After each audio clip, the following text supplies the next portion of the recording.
Investment advisory and financial planning services are offered through Simplicity Wealth, LLC, and SEC Registered Investment Advisor.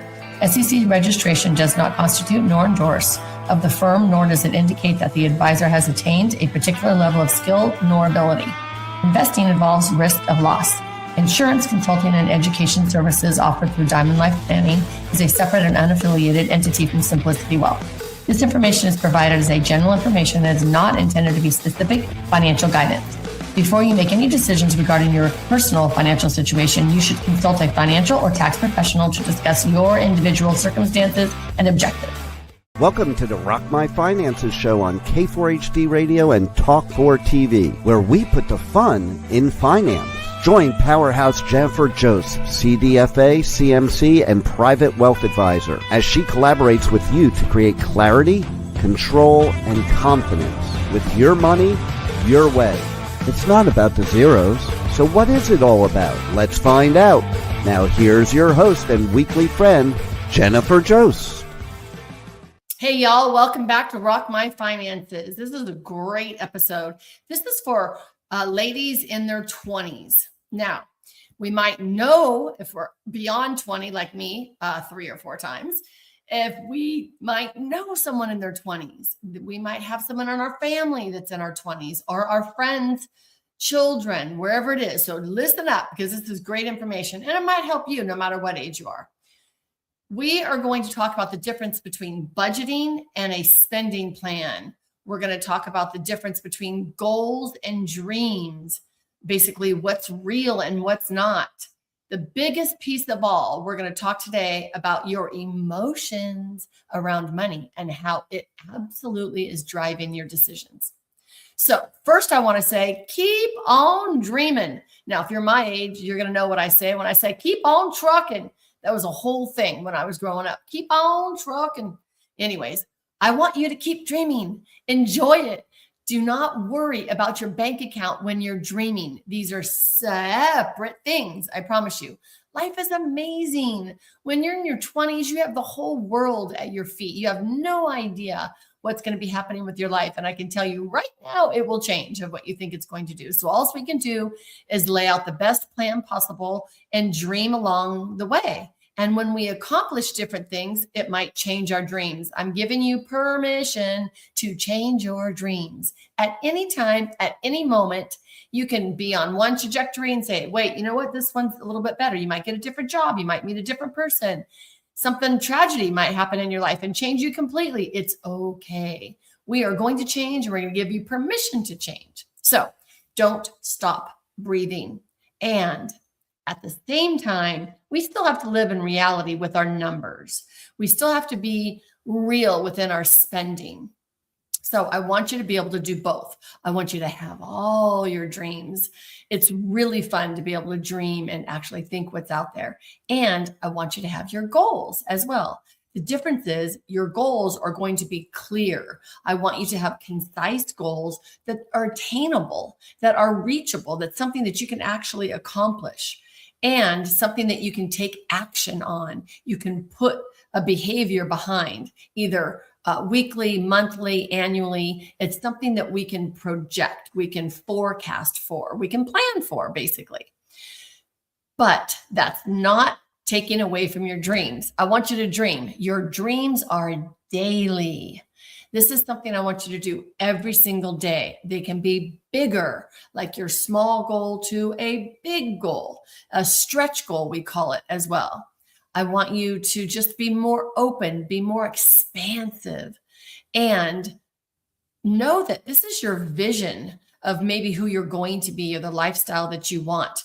We always need to have a dream bucket, I promise you. Now, with social media out there, I know that it is helping you to dream big. It's also helping to have FOMO, fear of missing out, showing you a lifestyle that you might not have, that you would like to have. So I want you to be able to take all of those and put them in the dream bucket. Anything that you see that you might like, then we're going to dream about that. We're going to put that in our bucket. That's really, really good. Daydreaming is A-okay. Okay. So in fact, I think I'll do a whole episode on how we can actually use that as manifesting. So I also don't want you to completely be focused on just numbers, but we need to be aware of them, okay? So I want you to love your numbers. I want you to know what's happening. I want you to know what's happening with your money, with your spending. What are you spending it on? What do you want to spend it on? I don't want you just penny pinching for the sake of penny pinching. It can actually limit your abundance. But I want you to feel expanded and not restricted. So we're not going to be budgeting. We're going to create a spending plan, which helps us be responsible to money, right? It's going to tell money and the universe, hey, I got this. I'm responsible. I'm not overspending. I'm not going crazy on my credit cards. I'm respecting myself. I'm respecting my money. And yes, I want to know my numbers, but I also want to keep my dream bucket, and I want to make sure that we're feeling really good inside of our lives and that we allow more to come into our life. So at the end of the day, this is all going to come back to your relationship with money. When you feel good about money, when you trust yourself, when you have a clear picture of what you want, that again can change, but we at least want to start somewhere, then everything starts to shift. So why should we save? We're going to have some homework here. We've got lots of goodies to share with you. We've always heard save, save, save, right? So why should we save? And do you feel wrong that you're not saving enough? We all do. No matter what age we are, we feel like we should have saved more, save enough. I can say that one of the tips is definitely saving early. So we're going to get you all dialed in now. So this is going to be your habits that you take throughout your life. When you're just figuring out everything for the first time, it feels scary. It feels the unknown, and it actually can feel kind of exciting too. So the truth is, it's not just about the numbers. It's about your behavior, your beliefs, and what you are taught or not taught growing up. So here's some homework. What was the theme around money in your household when you were growing up? Meaning my theme was work hard, make money, because my parents owned a business. We worked 7 days a week, 365 days a year. So it was always work hard, make money. How do you feel about money, or just how do you feel inside your body when the topic of money comes up? We want to be aware of that. So you're going to get a journal out and you're going to write all these things down. You might even think of some experiences that happened during that time. Then I want you to write a money from that child in your childhood. So I can remember money probably around 8 years old. And so I know that little girl who I was at 8 years old. I had a best friend, and she was one of 6. So they didn't have a whole lot of funds to be going to Orange Julius and to get pizza and to go bowling and, to do the fun stuff. So, and I was an only child growing up in my household. So my parents would always pay for her to come with me, which was amazing. I loved it and I really needed it. So that helped me feel really generous. It helped me feel really like that's just the way things are going to be. That's the way you should be. You should always be helping your friends come along with you to have a good time. So that's the lesson that I learned, one of the lessons. So as that little 8-year-old girl, write a letter to money. How does money make you feel? Well, for me at that time, money made me feel great, made me feel important. It made me feel fun, free. We had the best memories from money. It was great. Now, if you grew up in a childhood that we had, arguments around money, you could grow up and think that money means fear. Money means contentious. Money means arguments, right? It could be any of that. So we want to look at that. We want to write a letter. It could be good, bad, or indifferent. It doesn't matter. But I want you to see that because you're going to be surprised on what comes up. Then you're going to look at your current beliefs now. And you're going to say, okay, did that come from my childhood? Or did that come from me as a grown-ass adult woman right now saying, okay, this is what I believe in money. Like work hard, make money to me is not true anymore. I doubled my income, made the most money ever the year I didn't even hardly work. So work hard, make money is not accurate. However, put time in to become an expert in your field. Yeah, I've done that. And we can all do that, right? But it feels good because I love it. So that's different. So we want to look at our beliefs now compared to what they might have been at that 8-year-old child. And then the beliefs that we don't want, those are what we're going to work on. Most of us were taught save for a rainy day, but this doesn't mean This doesn't really motivate anyone. Like, I know I'm supposed to save. All it does is provide shame for us on what we're not doing better at. So I don't want you to think about saving money for a rainy day. That's just like some random future, an emergency that we don't even want. I want you to think of something different. When your friends are going to dinner, when you're planning a trip, or when you get invited to go for, like, I just got invited for a pickleball weekend. All of these things weren't in my budget at the moment or at my spending plan at the moment. So now I need to look at the fact, where's that coming from? Where's it happening? So that's my fun bucket, right? So we want to plan. So of course we're going to choose what we want to do in our life right now. So that doesn't mean that we're bad at saving. It doesn't mean that you're doing a bad job. It just means that it feels better spending now and in the moment. And we're always going to do what feels better, which is why we have to pay attention to our F word. How do we feel? We need to know how we feel all the time. So if your money doesn't have a purpose, then you will spend it every time. Every time. So when you need something real to save for, it's going to provide you peace of mind, independence. We're going to be able to travel. You're going to have options. And when your money has a purpose, saving becomes a choice, not a restriction. And I can tell you right now, this is the biggest thing I can tell you.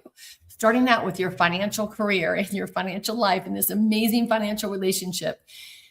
When you respect money and it respects you, that's great, but you got to respect yourself first and show money that you respect yourself first. And that's how we do it, is our spending plan. And we start saving for the things that we want to do ahead of time. If we have debt, we want to pay off our debt. That's exciting. Celebrate that. So when we have our spending plan, this is where our goals come in. It's very exciting, right? So I talk in buckets. So if you have a fun bucket, I want everyone to have a fun bucket, a travel bucket, maybe a birthday bucket. You like to celebrate your birthday. Maybe a gift bucket. You have friends that you like to give gifts to for their birthdays or something. You want to make sure you have enough money at that time. You want to have other goals. Maybe you want to take your beautiful mom out for Mother's Day, just saying, y'all. Maybe you want to go on a trip. These all need to be looked at. And this is where your dreaming comes in. You might want to buy a home. You might want to buy a second home. You might want to buy a car. You might want to do a lot of decorating inside your house. There's lots of things that we want to do. We all want a new wardrobe, right? That kind of always happens. So we want these different buckets to save for on our spending plan. I'm going to put my money here. I'm going to put my money here, and then I'm going to wait for that trip. So instead of standing in line at Starbucks buying a coffee, you might say, you know what? I'm not going to do that. I'm going to go home and make a coffee. My girlfriend, Debbie, we actually did a couple podcast episodes too. You can hear her. She's hilarious. So she came to visit, and I showed her my little coffee maker and my little frother, and she went to get coffee all the time. And so now she's like, I haven't gotten coffee since I left your house. I love my frother. So she's still happy with it, but she's just changing her way of life. Now she doesn't have to use her gas, her car, her miles, the money, all of that stuff. I'm not saying that she doesn't have it, just means she's choosing to put her money in a different place. You are at choice with your money. It's awesome. So I want you to be able to look at where you want your money to go and have another reason for it when you say, no, I'm not going to do that because I'm going to put my money someplace else. Also remembering you did not start from zero, y'all. You didn't walk into this body with your relationship with money. It was created for you, and you were shown how to deal with money in your childhood. The relationship with money was modeled for you growing up. So maybe money was tight. Maybe people avoided it. Maybe they spent too much. Maybe they did emotional spending. Maybe they lied and said, don't tell dad I bought this. That seems to be common around here. Or maybe no one planned about it, talked about it, discussed it. You didn't even know money was a thing. Whatever you saw, I promise you absorbed it. Your brain can never unthink a thought. Sorry, it's in there. It's in our amazing file cabinet. So if you are overspending on something, or if you are avoiding your numbers or feeling anxious, that did not come out of nowhere. That actually was learned behavior. And the great news is you get to change it as an adult that you are now. So you can look at your habits and ask, is this a habit that came from me? Or did I inherit this habit from my childhood? And was I shown this? Did I learn this? And do I want to keep it? This is where the shift starts right here. Do I believe in that? I still believe in working hard. Absolutely. I also believe in fun, joy, happiness. So yeah, I work hard. I say I'm a hard worker, but I love it. So it's not like you're thinking, right? I mean, I know some people that have 3, 4 jobs. They're working way hard. That's way more, manual labor and time than I would ever want to do. So you want to look at what you are willing to do. This means when we're tracking our spending, we're doing all of it, every dime. We're not going to guess on what's happening. How much do I think I spent on food? Oh, maybe 250, 350. Then you do your spending plan and you're only spending 180 versus you're doing your spending plan, you're doing 600. You don't know. So we just need to know. You're a data collector. That's it. When you're saving, you can either save your receipts, you can look at your credit card statements and your bank card statements, whatever's realistic for you. We need to go look at everything and we need to see what's happening. This is your money date. Yes. First thing you're going to do is get your money journal, start journaling, and you're going to create a money date in your calendar every week without fail. I do mine Friday nights or Sunday nights, depending on the week. I love it. We're going to have a good time on our money date, but this needs to be a priority. You're telling the universe, you're telling yourself that you are a priority and that your money is a priority. We're going to sit down. We're going to look at our numbers. No shame, no guilt, just awareness, because you cannot feel in control of money when you do not look at it. Think of it as just another relationship. If you have a good relationship with a friend or a lover, you're going to put time and energy into that relationship. You have to do the same with money, y'all. You just do. And here's why people get tripped up.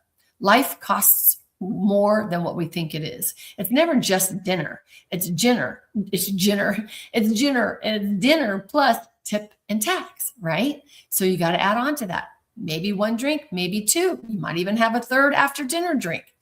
Plus the Uber that gets you there or the gas that's spinning in your car. It's never just visiting a friend. It's visiting a friend with the welcome gift or the glass of wine or the bottle of wine. Now you have gas to get there as well. We have to take into consideration everything that goes around this in our spending plan so that we have real numbers. Is there bridge tolls? I know in California, a couple bridge tolls, that's 10, 15 bucks here and there. Like it adds up. So we need to look at everything. Also, look at your groceries. Where do you shop? Can you get a better deal? Be aware of where you're putting your money. These are real life details that can actually determine whether you feel in control or you feel constantly behind. So once you're tracking, the next step is to forecast. Do I want to continue spending money in this category? Do I like living like this? Or do I want to change? And let's be realistic. Most of us are going to change something, right? Which is great. So then we're going to put that in our spending plan. Then we're going to set up some simple ground rules. We want to set goals within our world that we have, not to be perfect, but just to have something to shoot for. We want to get out of debt if we're in debt. We don't want to have debt besides I use my credit cards for points or an emergency, right? Not just for extra money in your household because the debt will eat you alive. So either emergencies or for points, something like that.